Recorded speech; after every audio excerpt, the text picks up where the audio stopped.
드디어 애굽의 노예로 팔려갔던 요셉이 총리가 되어지는 모습을 함께 살펴보았습니다. 그럼 어떻게 이 요셉이 애굽의 총리가 되었을까 하는 부분을 좀 먼저 생각해 봅시다. 이게 참으로 신비하고 놀랍지 않을 수가 없는 거죠.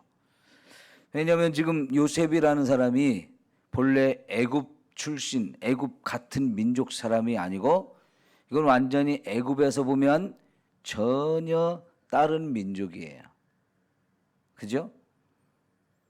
그리고 요셉이 애굽의 총리가 될 만한 그 어떤 좋은 조건을 가진 것이 하나도 없습니다. 나이도 아직 30, 이제 막 딱 30이 되었으니까 한 나라의 총리로 삼기에는 너무 젊잖아요. 그죠? 거기다가 악조건이 뭐냐면 이 노예 출신이고요. 그리고 죄수로서 옥에 갇혀 있던 사람입니다. 노예가 있는 시대라면 평민도 있고 거기에 귀족들도 있는 거지요. 대부분 왕이 다스리던 그런 나라들 보면 그 왕족도 있고 그 왕과 함께 주변에 있는 신하들이 대부분 귀족이라고 볼 수 있죠. 이런 사람들이 있으면 이 귀족도 사실은 왕이 세습을 하듯이 귀족도 세습을 하는 경우가 많지 않습니까? 옛날에 우리나라도 양반은 계속 양반이잖아요. 그죠? 근데 그 양반집의 종들은 또 대대로 또 종 노릇을 하게 돼요. 종으로 살던 사람이 자유를 얻어서 평범한 자유인이 되기도 어려운데요. 한 번에 귀족 중에서도 최고의 귀족인 나라의 총리가 되어진다? 이거는 웬만해서는 어떤 나라에서도 쉽게 볼 수가 없는 그런 모습입니다. 그것도 여러분 지금 이것이 어느 시대입니까? 지금으로부터 계산을 하면 거의 3,500년, 4,000년 전, 거의 3,500년 전 이렇게 볼 수가 있거든요. 그러니까 이게 어마어마하게 까마득한 옛날이니까 이 요셉이 애굽의 총리가 된다는 것은 아무리 생각해도 이게 희한한 일이고 너무나 어마어마한 일이다라고 볼 수 있어요.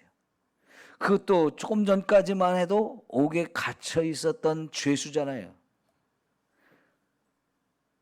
그 감옥에서 만났던 관원장 이런 사람들은 본래 왕의 밑에서 있었던 큰 관원들이었어요.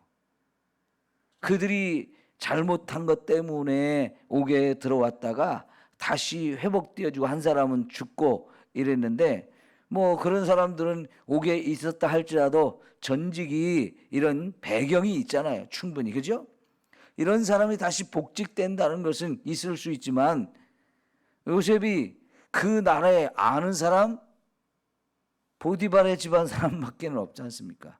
근데 그 보디발의 이 보디발이 아무리 왕의 친위 대장이라 해도 보디발에 의해서 직접 옥에 갇혀 있는 사람이기 때문에 그 사람이 이렇게 애굽의 총리로 뒤에서 후원하고 밀어줬을 리는 전혀 만무하잖아요. 보통 이 정도 되려면요, 인맥이 막 진짜 좋아도 보통 좋은 사람이 아니에요. 또 요즘식으로 말하면 부모 찬스라도 좀 좋은 그런 사람이 되든가요. 그러니까 한때 이 조국 사태 한참 터졌을 때 뭔 얘기들이 있었느냐면 아빠가 조국이 아니라서 미안하다. 자녀들한테 아버지들이 다 미안하다고 무릎 꿇고 사죄를 하는 그렇게 해야 된다는 그런 말들이 오고 갔어요. 내가 조국이었다면 너를 이렇게 고생 안 했을 텐데. 좋은 대학에도 팍팍 들어가게 해주고 좋은 직장에도 들어가게 해주고 스펙을 만들어서 없는 스펙이라도 만들어서 이렇게 해줄 수 있는데, 근데 지금 요셉이 그런 게 하나도 없잖아요. 요즘에 젊은이들이 취직이라도 하기 위해서는 스펙이라고 하는 걸 자꾸 쌓아야 된다 그러죠. 그 스펙이 뭐냐면 자기의 좋은 이력을 만드는 거예요. 자격증을 만들고 뭔가 무슨 일을 했다 이런 경험들을 만들고, 그래서 저 사람은 우리 회사에 사원으로 뽑으면 얼마든지 일을 잘할 수 있겠다 하는 이런 뒷배경을 만드는 거거든요. 근데 지금 요셉한테 그런 게 하나도 없습니다. 요셉이 애굽에서 13년 살았지만 여전히 요셉에게는 애굽이라는 이 나라, 이 문화가 참 어색하고 잘 어울려지지 않는 전혀 다른 그런 문화였을 거예요. 근데 어떻게 이런 요셉이 애굽의 총리가 될 수 있었느냐? 이건 전적으로 하나님의 은혜로 된 것을 우리는 믿습니다. 이 요셉이 총리가 된 게 뭐 때문에 그랬어요? 꿈 때문에 그랬잖아요. 꿈. 그 애굽의 왕이 꾼 꿈을 요셉이 해석해 줌으로 인해서 바로 그 자리에서 총리로 임명이 되어졌는데요. 그럼 요셉은 이 애굽의 왕의 꿈을 어떻게 해석할 수 있었느냐? 그 전에 2년 전, 그러니까 2년 전에 이 감옥에서 요셉이 그 감옥에 들어온 왕의 관원 두 사람의 꿈을 또 해석해 준 것이 기회가 돼가지고, 그것이 계기로 해서 요셉이 꿈을 잘 해석하는 사람이다라고 천거가 돼서 애굽의 왕의 꿈을 듣고 바로 해석할 수 있었지요. 그런데 여러분, 그 감옥에서 이 관원장들의 꿈을 해석할 때도 바로 그 자리에서 해석을 할 수 있었는데, 그러면서 뭐라고 말했을까요? 어제 우리가 확인했지만 내가 그걸 해석하는 게 아니고 꿈의 해석은 하나님께서 하시는 거다. 하나님께서 하시는 거다라는 말을 해요. 그러면서도 바로 해석을 하거든요. 그 얘기는요, 이미 요셉은 꿈을 해석할 수 있는 능력을 하나님부터 받아 가지고 있었기 때문에 이 두 사람의 꿈을 듣자마자 바로 해석할 수 있었고, 그것이 자기의 능력이 아니라 하나님이 주신 능력이었다는 것을 말하고 있어요. 그럼 여러분, 요셉은 언제부터 그렇게 다른 사람의 꿈을 해석해 줄 수 있는, 사람의 꿈을 해석해 줄 수 있는 이런 능력을 가졌을까요? 가만히 제가 말씀을 묵상해 보니까 자기도 이미 17살 때 여기 애굽으로 오기 전에 꿈을 꿨었잖아요. 그죠? 2번씩이나 꿈을 꿨고 그 꿈 때문에 이제 미움받고 여기까지 쫓겨와서 고생을 하고 있지만은 아무래도 그 꿈이 보통 꿈이 아닌 것 같아 가지고 제가 보기에는 하나님께 자꾸 물었던 것 같아요. 하나님이 그와 함께 해주는 이런 삶을 이렇게 살았기 때문에, 하나님, 그 꿈이 하나님이 주신 꿈 아닙니까? 그 꿈의 내용이 뭔지, 왜 그런 꿈을 주셨는지 제게 좀 알려주세요. 아마 그렇게 계속 기도하다 보니까 어느 순간부터 하나님이 그 꿈의 내용이 무엇인지 그걸 가르쳐 주셨던 것 같아요. 너를 귀하게 내가 쓰고자 한다. 너를 위대한 사람으로 쓰고자 한다 하면서 그 꿈의 내용이 무엇인지를 구체적으로 하나님이 가르쳐 주셨다라고 생각이 돼요. 왜요? 그러니까 이 두 사람의 꿈 얘기를 들었을 때 바로 하나님에게 지혜를 구하고 바로 그 자리에서 해석해 줄 수 있었던 거지요. 그러니까 꿈 듣자마자 그거 나도 뭔 건지 모르겠네요, 그런 게 아니고 바로 해석해 주잖아요. 하나님이 그런 능력을 주셨다라고 고백하잖아요. 근데 그것은 이미 자기의 꿈을 하나님이 해석할 수 있도록 은혜를 베푸시고 지혜와 명철을 주셨기 때문에 그랬다라고 볼 수 있는 거고요. 그것이 기회가 되어서 결국은 왕의 꾼 꿈도 해석을 해 주잖아요. 그러니까 이거는 전적으로 하나님께서 요셉에게 꿈을 해석할 수 있는 그 지혜와 명철을 주셨고, 그걸 통해서 이제 야, 이 대단한 사람이다, 이게 대단한 사람이다 라고 인정을 하면서 바로 그 자리에서 총리로 세웠잖아요. 근데 여러분, 왕이 애굽의 총리로 세울 때 반대한 사람 있어요, 없어요? 아무도 없었어요. 오히려 좋습니다 하면서 많은 사람들이 인정을 해줬어요. 그 왕의 주변에 있는 이 신하들, 높은 벼슬을 가진 사람들. 근데 여러분 보세요. 왕이 다스린 나라에서 신하들이 있다고 하면 이 사람들이 다 높은 자리에 올라가려고 서로 얼마나 싸움이 치열하겠어요. 그죠? 자기 사람이 아니면 패거리를 지어가지고, 자기 사람이 아니면 저쪽 상대편 막 온갖 권모술수를 동원해가지고 죽이려고 하는 게 보통이잖아요.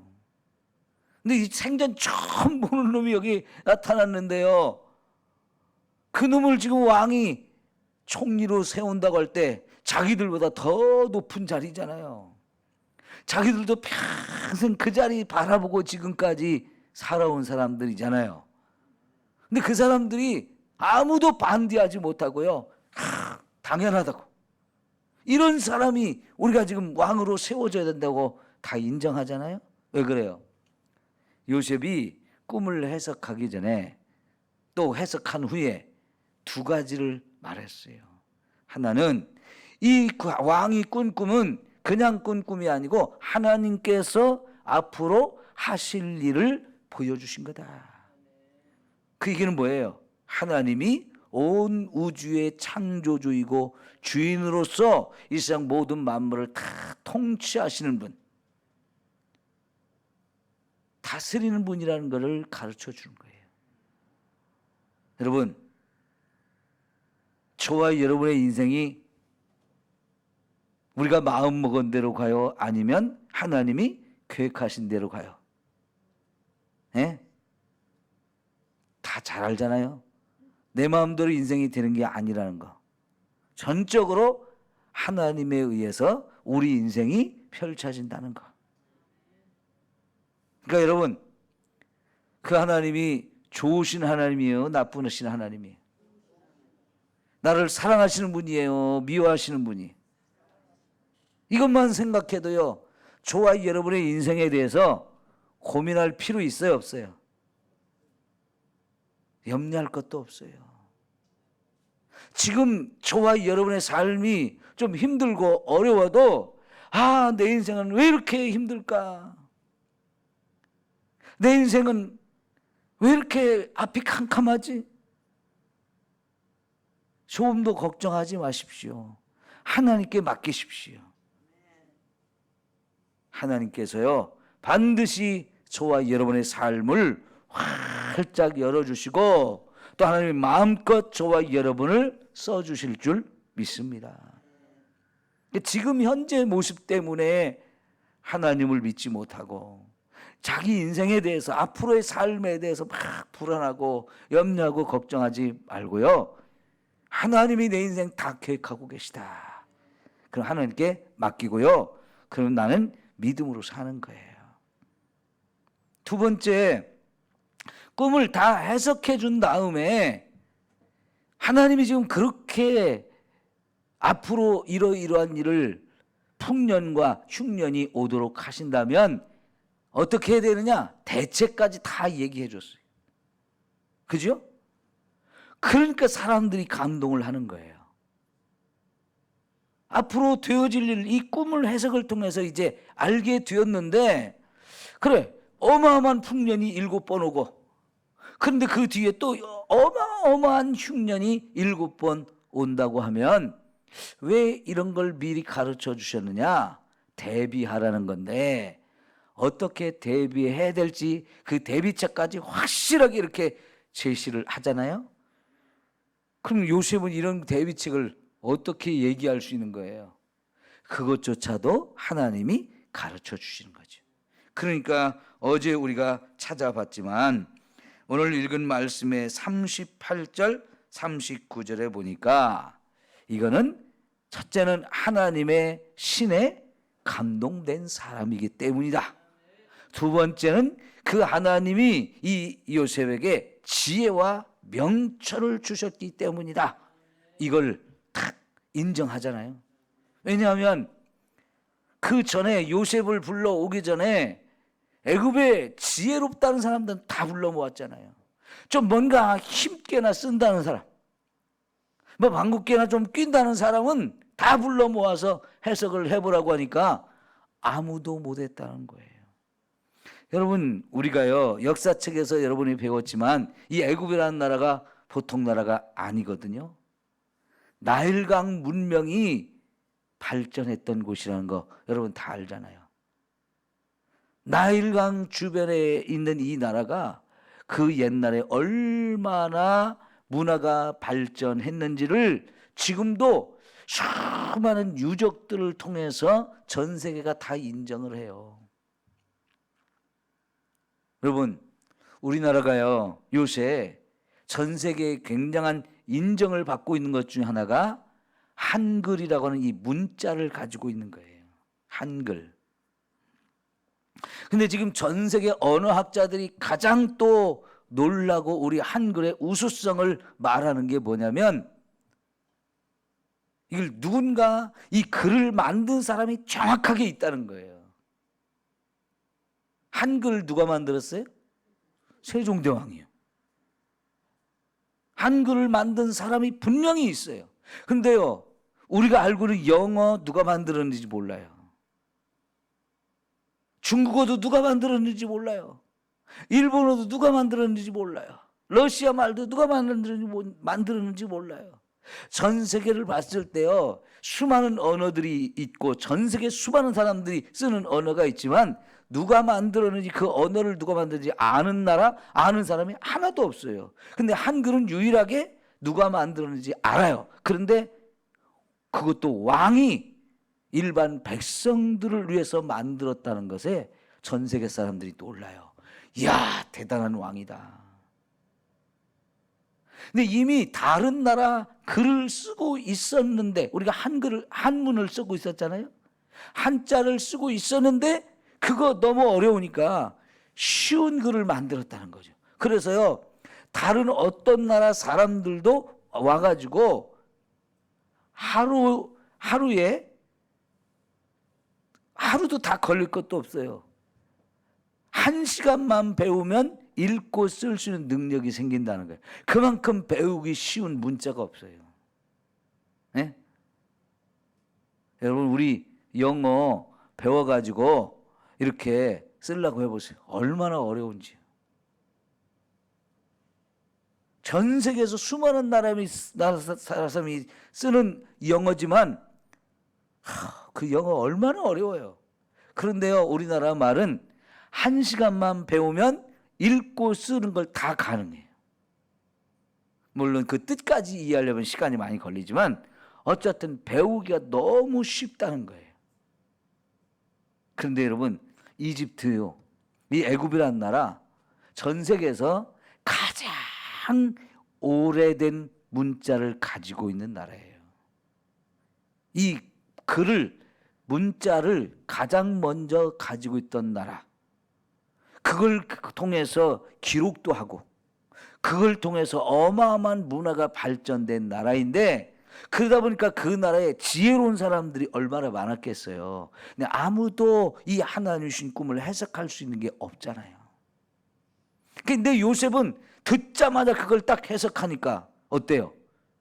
이건 누가 봐도 대단한 사람으로 인정이 되어지는데, 이건 전적으로 하나님이 요셉을 그렇게 만들었어요. 그래서 결국은 요셉이 애굽의 총리가 된 거, 그거는 하나님의 은혜로 된 것이다. 하나님의 은혜로 된 것이다. 한순간에 수직 상승을 하잖아요. 그것도 가장 밑바닥에서 노예이고 감옥에 갇혀있는 죄수의 신분에서 올라갈 수 있는 가장 높은 곳까지 한숨에 딱 엘리베이터를 타고 딱 올라가는 거예요. 이게 하나님의 은혜로 가능하다는 거죠. 여러분, 하나님이 하시면 됩니다.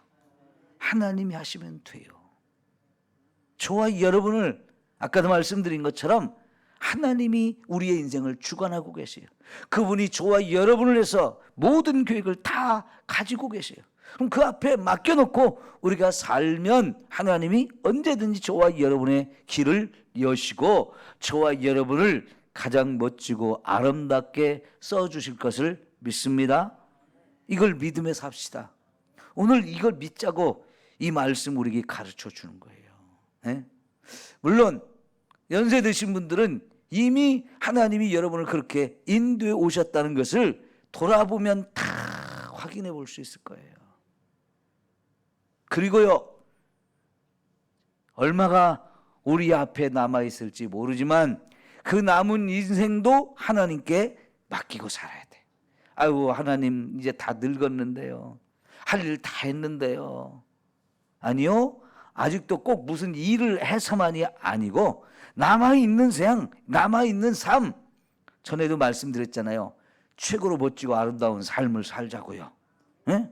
그런 꿈을 꾸자고요. 그리고 그런 꿈을 위해서 하나님께 기도하자고요. 하나님, 내가 얼만큼 남아있는지 모르지만 이 남아있는 인생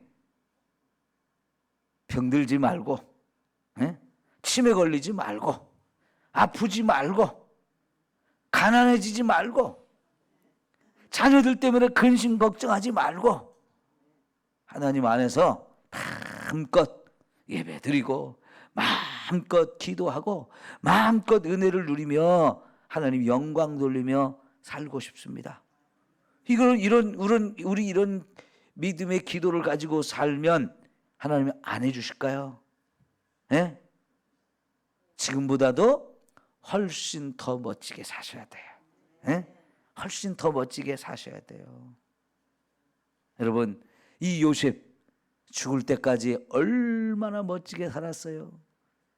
야곱도 이 요셉이 자기가 가장 사랑하는 아들이 죽은 줄 알았는데 결국은 요셉이 애굽의 총리가 된 것을 알게 되고 거기에 함께 가서 죽을 때까지 자식들의 이 대접을 받으면서 마지막에 자식들을 마음껏 축복하고 죽잖아요.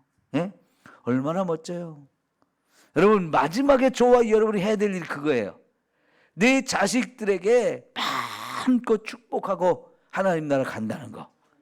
그리고 그 자녀들에게 하나님이 주신 이 미래에 이루실 출애굽과 가나안 땅에 들어가서 살게 될 이 어마어마한 미래의 비전을 심어주고 죽는 거. 이게 저와 여러분이 마지막에 해야 될 일이에요. 그거 아직 남았잖아요. 그죠?